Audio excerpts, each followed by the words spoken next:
दोस्तों नमस्कार, मैं संदीप कुमार आज के वीडियो में आप सबों को स्वागत करता हूं। तो आज का हमारा वीडियो ज्वार भाटा पर आधारित वीडियो है दोस्तों। तो हमसे जुड़े रहेंगे और जो सबसे पहले नोटिफिकेशन चाहते हैं वो जो सब्सक्राइब हमारे वीडियो को नहीं किए होंगे वो सब्सक्राइब करेंगे और सभी लोग हमारे वीडियो को देखेंगे, लाइक करेंगे, शेयर करेंगे और कमेंट भी करेंगे ताकि हमारा हौसला जो है और बढ़े और आपके लिए जो है और अच्छा मैं वीडियो लेकर के आऊं। तो ज्वार भाटा से संबंधित महत्वपूर्ण बिंदुओं पर मैं चर्चा करूंगा। इसमें क्या होता है कि सूर्य और चंद्रमा के गुरुत्वाकर्षण बल के कारण ये हमारा सागरीय जल ऊपर की ओर उठता है और फिर जो है वो जल नीचे की ओर गिरता है। तो सागरीय जल का ऊपर की ओर, सागर तल से ऊपर की ओर उठना ज्वार कहलाता है और नीचे की ओर गिरना भाटा कहलाता है। तो स्पष्ट हुआ आपको कि सूर्य और चंद्रमा के गुरुत्वाकर्षण बल के कारण सागरीय जल का ऊपर उठना और नीचे गिरने की क्रिया को ही ज्वार और भाटा की क्रिया कहते हैं। इसे आप समझ लें इस तरह से, ये सागरीय जल है और क्या है कि ये उठ रहा है, तो ये उठने की क्रिया हमारा क्या हो गया, ये भाटा हो गया और पुनः जो है ये फिर जल वापस आ गया और अपना जो है स्थिर लेवल में आ जाएगा फिर। तो ये गिरने की क्रिया जो हुआ हमारा, ये हमारा भाटा हुआ। तो ये हमारा टाइड हुआ और ये हमारा ईब हुआ। ठीक है, टाइड एंड ईब स्पष्ट हुआ। अब आगे चलते हैं हम लोग कि आखिर सूर्य और चंद्रमा में कौन शक्तिशाली। तो यहां पर एक तरफ ज्वार और दूसरे तरफ भाटा की स्थिति को थोड़ा सा समझिए आप लोग। क्या है कि ये सागरीय सी लेवल हुआ, तो सागरीय जल का ऊपर उठना, ये उठ रहा है और उठ करके जो है क्या हो रहा है कि वो ऊपर की ओर जा रहा है। तो ये उठने की क्रिया हमारा क्या हो गया, ज्वार कहते हैं, जिसे जो है हम टाइड के नाम से जानते हैं अंग्रेजी में। और पुनः ये ज्वार फिर क्या होता है कि नीचे की ओर जो है वो वापस आता है, गिरता है और ये हमारा जो है भाटा कहलाता है और इसी को जो है हम ईब के नाम से जानते हैं। स्पष्ट हुआ। अब यहाँ पर महत्वपूर्ण बातें हैं कि जो गुरुत्वाकर्षण बल इसका काम कर रहा है, ठीक है, गुरुत्वाकर्षण बल जो काम कर रहा है किसका, सूर्य का और चांद का। ठीक है, सूर्य और चांद का जो गुरुत्वाकर्षण बल काम कर रहा है, तो सबसे ज्यादा कौन ताकतवर है।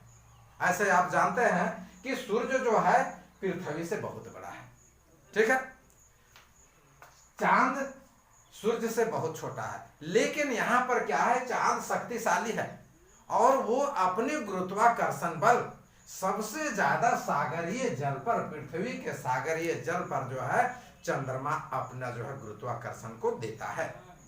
वो इसे आप समझ लें कि जो व्यक्ति जिस व्यक्ति के करीब रहता है तो वो क्या करता है कि वो उसे ज्यादा आकर्षित करता है और वही जब दूसरी ओर जब दूर रहता है तो वो उस व्यक्ति को आकर्षित नहीं कर पाता है। जो उसके करीब होता है वो उसे अपने प्रभाव से प्रभावित करता है। स्पष्ट हुआ। यानी कि चंद्रमा जो है सूर्य से, ठीक है, चंद्रमा ये हमारा सूर्य से जो है नजदीक है और पृथ्वी पर जो है क्या है कि ये ज्यादा जो है निकटतम होने के कारण जो है अपना प्रभाव को डालता है और अत्यधिक निकट, अत्यधिक पास होने के कारण जो है यह अपनी तीव्रता को जाहिर करता है। फलस्वरूप जो है चंद्रमा का प्रभाव गुरुत्वीय बल में जो है ज्यादा होता है। अब आगे चलते हैं हम लोग। तो इस पर जो है कई विद्वानों ने भिन्न भिन्न प्रकार से परिभाषित किया है। तो मोंक हाउस क्या जो है मैं परिभाषा आपके सामने रख रहा हूं। यहाँ पर मोंक हाउस की मैं परिभाषा को ज्वार भाटा से संदर्भ में जो है मैं दे रहा हूं। क्या कहते हैं मोंक हाउस? मोंक हाउस कहते हैं कि समुद्र तल के सामयिक उतार चढ़ाव को ही जो है ज्वार भाटा कहलाता है। यानी कि समुद्र तल में जो समय के अनुसार जल ऊपर की ओर उठता है और नीचे की ओर जो आता है वही हमारा जो है ज्वार भाटा की स्थिति होती है। तो ज्वार भाटा जो है भिन्न भिन्न ऊंचाइयों पर जो है पाई जाती है और वो विभिन्न स्थानों पर जो है इसकी ऊंचाई में भिन्नता होती है।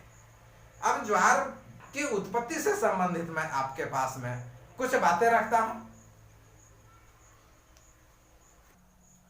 अब इसकी उत्पत्ति, जो ज्वार की उत्पत्ति होती है, हालांकि हमने पहले सारी चीजों पर बतला दिया, फिर भी कुछ संक्षिप्त में बतला दे रहा हूं कि पृथ्वी का व्यास जो है 12,800 किलोमीटर है, ठीक है। और यदि मील में आप इसको जो है कन्वर्ट करें तो 8,000 मील आएगा।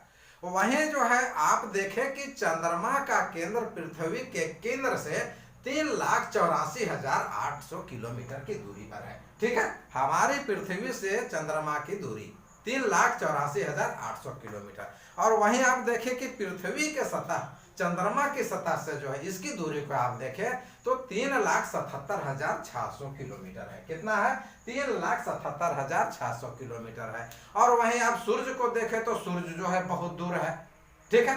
तो ऐसी स्थिति में क्या है कि जो 15 करोड़ किलोमीटर दूर है सूर्य पृथ्वी से, और ये जो है हमारा 3,84,800 किलोमीटर, और ये सतह पर जो है 3,77,600, तो ये नजदीक हुआ। तो फलस्वरूप क्या करता है कि ज्वार को उत्पन्न करने में चंद्रमा जो है हमारा, चंद्रमा सबसे ज्यादा जो है प्रभाव डालता है। और वो क्या करता है कि अपने आकर्षण के कारण वो आगे की ओर वाले चीजों को सबसे ज्यादा खींचता है और पीछे की ओर वाले चीज जो होता है वो कम खिंचाव होता है। जैसे कि देखें आपके सामने मैं हूं तो हमारा प्रभाव आपके तरफ सामने पड़ रहा है, आप हमसे प्रभावित हो रहे हैं, हमारी तरफ आप अट्रैक्टिव हो रहे हैं, और पीछे के तरफ जो है आकर्षण शक्ति कम है। तो ठीक इसी प्रकार की स्थिति यहाँ पर उत्पन्न होती है। अब फिगर के माध्यम से आपके सामने जो है मैं चंद्रमा और पृथ्वी का जो है परिभ्रमण को दिखाना चाह रहा हूं कि कैसे एक ही दिशा में परिभ्रमण करता है। तो यहाँ जो है सूर्य है, तो सूर्य के चारों ओर हमारी पृथ्वी जो है कि क्या करती है, ये मूव करती है। ये स्थिति दिखा हमको, यहाँ ये पृथ्वी की स्थिति हमने दिखा दिया। और ये क्या है कि ये हमारी पृथ्वी जो है घूमती है, वो सूर्य के चारों ओर घूमती है और अपने कील पर भी चक्कर लगाती है। स्पष्ट हुआ? जो 24 घंटे में अपने जो है कील पर चक्कर लगाती है, 365 दिन में जो हमारा ये पूरे एक बार में जो है परिक्रमण करती है ना, परिभ्रमण करती है। तो आप जो है दैनिक और ऋतु परिवर्तन की बातें जो है आप स्पष्ट रूप से जानते हो, और नहीं तो विशेष जानना हो तो हमारा जो है दूसरा वीडियो में आप देख सकते हैं। तो ये पृथ्वी की जो है स्थिति हुई, ठीक है। और ये घूम रही किधर से? पश्चिम टू पूरब, पश्चिम से पूरब घूम रही है। अब यहीं पर आप चंद्रमा का जो है ले ले, चंद्रमा का ये क्या है कि ये भी जो है इसी सादृश, अर्थात ये भी पृथ्वी जिधर से घूम रही है उधर से भी ये घूम रहा है। और ये क्या है कि चंद्रमा भी जो है पहले अपने जो है ऑर्बिट पर, और फिर जो है ये पृथ्वी के जो है चारों ओर चक्कर लगाता है। ये हमारा परिभ्रमण कक्ष किसका हुआ? ये पृथ्वी का और चंद्रमा का, जो एक ही दिशा में जो है हमारा ये परिभ्रमण कर रहा है। स्पष्ट हुआ? अब जो है हम दिखा रहे हैं आपको कि किस रूप में, अंडाकार रूप में जो है चंद्रमा परिभ्रमण कर रहा है। यहाँ देखते हैं अब हम लोग कि ये परिभ्रमण कक्ष हमने बनाया इसी प्रकार से। आपका यहाँ जो है चांद की स्थिति को दिखाया, यहाँ पृथ्वी का और यहाँ चांद की स्थिति को। अब देखिए कि पृथ्वी जो है इधर करीब है और इधर थोड़ा सा दूर है इस चांद से। देखिए यहाँ भी जो है चांद जो है इसी तरह से जो है ये मूव कर रहा है, ठीक है। यहाँ पर जो है पृथ्वी भी इसी तरह से जो है मूव कर रही है। स्पष्ट हो रहा है? पश्चिम से पूरब। अब यहाँ भी जो है ये अंडाकार रूप में घूम रहा है। ये जो दूरी देखिए आप, यहाँ से यहाँ की दूरी जो है 35,600 किलोमीटर की दूरी है। ये चांद और पृथ्वी का जो है यहाँ पर दिखाया गया। ऐसी स्थिति में यहाँ जो ज्वार आएगा वो हमारा अपभू की स्थिति को दिखाता है। स्पष्ट हुआ? और फिर आप यहाँ पर देखें कि ये पृथ्वी और ये चंद्रमा कितनी दूरी है? दूरी अधिक है, वो हमारी दूरी है 40,700 किलोमीटर। और जो यहाँ पर जो ज्वार की स्थिति जो है यह उत्पन्न होगी तो वो हमारा उपभू की स्थिति को दिखाएगा। अब यहाँ पर ये परिभ्रमण कक्ष की बातें हो गई। अब आगे चलते हैं हम लोग कि गुरुत्वाकर्षण बल जो है कैसे एक ज्वार उत्पन्न करने वाला बल है, इसके बारे में देखते हैं हम लोग। अब जो है इस फिगर के माध्यम से मैं आपको बतलाने जा रहा हूं कि किस प्रकार से गुरुत्वाकर्षण बल एक ज्वार को उत्पन्न करता है। तो ज्वार के उत्पन्न में हमने बतलाया कि चंद्रमा की भूमिका सर्वोपरि है और सूर्य की भूमिका भी सर्वोपरि है। तो सबसे अधिक जो है निकटतम हमारा चांद है, जिसके कारण जो है सबसे ज्यादा जो है ये प्रभाव डाल रहा है। अब देखिए कि ये हमने जो है क्या कर दिया है, ये पृथ्वी का जो है हमने जो है स्ट्रक्चर को दिया है, स्पष्ट हुआ। और इसके बाद में फिर क्या है, ये हमारा जो है वाटर।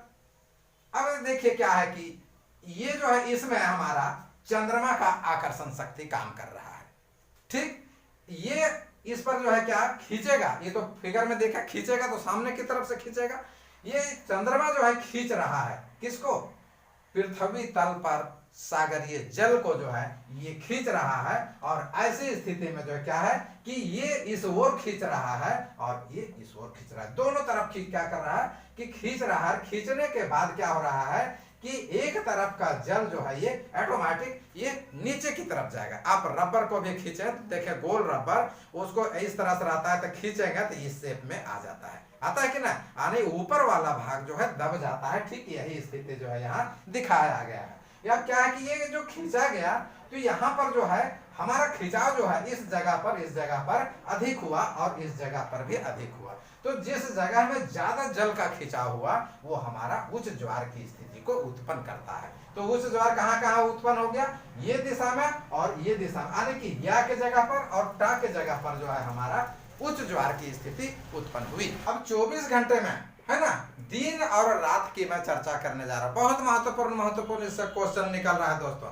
तो 24 घंटे में प्रत्येक स्थान पर 2 बार क्या आता है, 2 बार ज्वार की स्थिति आती है और 2 बार जो है हमारा भाटा की स्थिति आती है। एकदम आप नोट करेंगे कि 24 घंटे में प्रत्येक स्थान पर 2 बार ज्वार की स्थिति और 2 बार भाटा की स्थिति आती है। अब उच्च ज्वार और लघु ज्वार, चूंकि जो है ज्वार का प्रकार इसमें संभव नहीं हो पाएगा, बहुत लंबा वीडियो बन जाएगा दोस्तों। तो जो बचेगा तो समय रहने पर जो है मैं दूसरा में वीडियो दे दूंगा। तो उच्च ज्वार और लघु ज्वार की स्थिति को मैं थोड़ा सा संक्षिप्त रूप में आपके सामने रख दूंगा। अब उच्च ज्वार और लघु ज्वार से संबंधित महत्वपूर्ण क्वेश्चन बनेगा, इसलिए मैं सोचा कि इसी वीडियो में आपको दे दूं। तो यहाँ पर उच्च ज्वार की स्थिति को पहले समझते हैं हम लोग, क्या चीज का, उच्च ज्वार। तो उच्च ज्वार कब आता है, अमावस्या और पूर्णिमा को उच्च ज्वार की स्थिति उत्पन्न होती है। कब कब, बहुत महत्वपूर्ण, अमावस्या और पूर्णिमा को एकदम नोट करते चलेंगे। अमावस्या और पूर्णिमा को की स्थिति को मैं आपके सामने जो है रखने का प्रयास कर रहा हूं। तो उच्च ज्वार मुख्य रूप से जो आता है वो प्रत्येक अमावस्या और पूर्णिमा को आता है। कब आता है, प्रत्येक अमावस्या और पूर्णिमा को आता है। और वो समय क्या होता है कि सूर्य, चांद और पृथ्वी, ठीक है, सूर्य, चांद और पृथ्वी की जो है स्थिति क्या होती है, एक सिद्ध में होती है। और ऐसे स्थिति में जो है क्या होता है कि सूर्य और चांद का जो है आकर्षण शक्ति पृथ्वी के सागरीय जल पर सबसे ज्यादा पड़ता है और इस स्थिति में जो है उच्च ज्वार की स्थिति उत्पन्न होती है। स्पष्ट हुआ। अब लघु ज्वार की स्थिति को भी समझ लें चलते चलते थोड़ा सा। तो लघु ज्वार की स्थिति में क्या होता है कि लघु ज्वार में पृथ्वी और सूर्य और चंद्रमा, ठीक है, ये क्या होता है कि समकोण स्थिति पर रहता है। और फलस्वरूप जो है आप इसमें देखेंगे कि त्रिकोणीय, 3 कोण का जो है इसमें जो है गुरुत्वाकर्षण बल हो जाता है। फलस्वरूप जो है सूर्य का और चंद्रमा का जो है गुरुत्वाकर्षण बल एक साथ नहीं काम करता है और इसका प्रभाव कम हो जाता है। ऐसी स्थिति में जो है ये लघु ज्वार की स्थिति उत्पन्न होती है। अब आ गया महत्वपूर्ण सवाल कि उच्च ज्वार तो हमने बतलाया अमावस्या और पूर्णिमा को, तो लघु ज्वार कब आता है। तो लघु ज्वार कृष्ण पक्ष यानी माह के प्रत्येक कृष्ण पक्ष और माह के प्रत्येक शुक्ल पक्ष के अष्टमी को जो है हमारा लघु ज्वार आता है। कब, कृष्ण पक्ष और शुक्ल पक्ष, शुक्ल पक्ष के सप्तमी और अष्टमी को। स्पष्ट हुआ। तो इस प्रकार से जो है ये ज्वार से महत्वपूर्ण क्वेश्चन बनता है कि उच्च ज्वार जो है अमावस्या और पूर्णिमा को और कृष्ण पक्ष और शुक्ल पक्ष के सप्तमी और अष्टमी को जो है लघु ज्वार की स्थिति उत्पन्न होती है। उच्च ज्वार के समय में सूर्य चांद पृथ्वी एक दिशा में होता है और जो है लघु ज्वार में जो है ये समकोणीय होता है। अब यहाँ पर जो है थोड़ा सा ज्वार का समय पर चर्चा करते हैं मित्रों। अब फिगर के माध्यम से ज्वार का समय के बारे में चर्चा करते हैं। ऐसे आप देखें तो सामान्य तौर पर दिन में 2 बार ज्वार की स्थिति उत्पन्न होती है, ठीक है। और अब फिगर के माध्यम से आप देख रहे होंगे, तो फिगर के माध्यम से मैं ज्वार के समय पर चर्चा करने जा रहा हूं। ऐसे आप देखें तो सामान्य तौर पर दिन में 2 बार ज्वार की स्थिति उत्पन्न होती है, स्पष्ट हुआ। और पृथ्वी अपने धुरी पर एक बार में चक्कर जो लगाती है वो जो है कितने देर में लगाती है, 24 घंटे में। अतः प्रत्येक स्थान पर 12 घंटे पर जो है एक ज्वार आना चाहिए। लेकिन ऐसा नहीं होता है, प्रत्येक ज्वार जो है ये 12 घंटे में ना हो करके इसमें क्या हो जाता है कि इसमें जो है ये 26 मिनट की देर हो जाती है। तो देर जो होती है वो किस कारण से होती है, इस पर जो है थोड़ा सा हम लोग देखते हैं ये फिगर के माध्यम से। देखिए अपने जो पृथ्वी अपने ऑर्बिट पे घूम रही है स्पष्ट, और ये जो है चांद है, तो चांद भी जो है क्या कर रहा है, अपने तो घूम रहा है और ये पृथ्वी के चारों ओर घूम रहा है, स्पष्ट हुआ।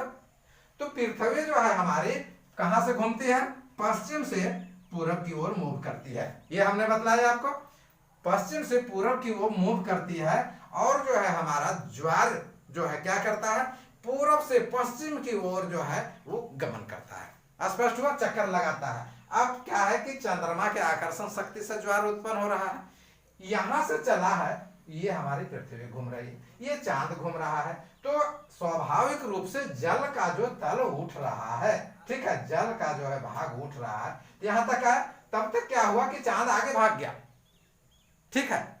चूंकि इससे जो है यहां से यहां पार करने में इसे 26 मिनट का, जब यहां से चांद यहां चला गया तो क्या हुआ, ज्वार को आने में जो है 26 मिनट का देर हुआ। फिर यहां पहुंचा तो ये 26 मिनट का देर हुआ। इस प्रकार से आप कहें तो 24 घंटे में जो ज्वार की स्थिति आएगी उसमें जो है कितने देर का अंतर हो जाएगा, 52 मिनट का जो है ये अंतर हो जाता है दोस्तों, स्पष्ट हुआ कि जो ज्वार उत्पन्न हुआ उसे जो है वो चांद का पीछा कर रहा है कि अब हम चांद के पास जाएंगे और हम जो है ज्वार का, तो उसका गुरुत्वाकर्षण बल उसे खींच रहा है। तब तक चांद यहाँ से पुश करके यहाँ चला है, तो यहाँ तक पार करने में 26 मिनट का देर लगा। और फिर यहाँ जो है जाएगा ये, तो फिर जो है यहाँ 26 मिनट का, यानी ये दूरी जो तय करेगा तो यहाँ से यहाँ तक की दूरी उसको तय करने में कितना लगेगा, तो 52 मिनट का समय लगेगा। यही कारण होता है कि प्रत्येक ज्वार जो 24 घंटे में आता है उसमें 52 मिनट का देर लगता है, और जो 12 घंटे पर आता है उसमें जो है 26 मिनट का देर लगता है, और जो 6 घंटे में आता है उसमें जो है कितने मिनट का देर होती है, 13 मिनट का देर होती है। तो जब हम जो है विभिन्न प्रकार के ज्वार का प्रकार को हम देखेंगे दोस्तों, तो उसमें जो है हम देखेंगे कि जो है ज्वार कितने प्रकार के होते हैं और कौन कौन होते हैं, ठीक है। तो फिगर के माध्यम से आप समझ गए। अब है कि एक ज्वार जो है यहाँ 4:26 में आ रहा है, ठीक है। तो ये पा स्थान पर के दिखा रहा हूं, तो यही फा स्थान पर जाएगा तो कितना होगा, 4:52 में जो है ये ज्वार आएगा, स्पष्ट हुआ। तो यदि हमारा वीडियो आपको समझ में आया, अच्छा लगा, आप संतुष्ट हुए, तो आप लाइक, सब्सक्राइब और कमेंट जरूर करेंगे। बहुत बहुत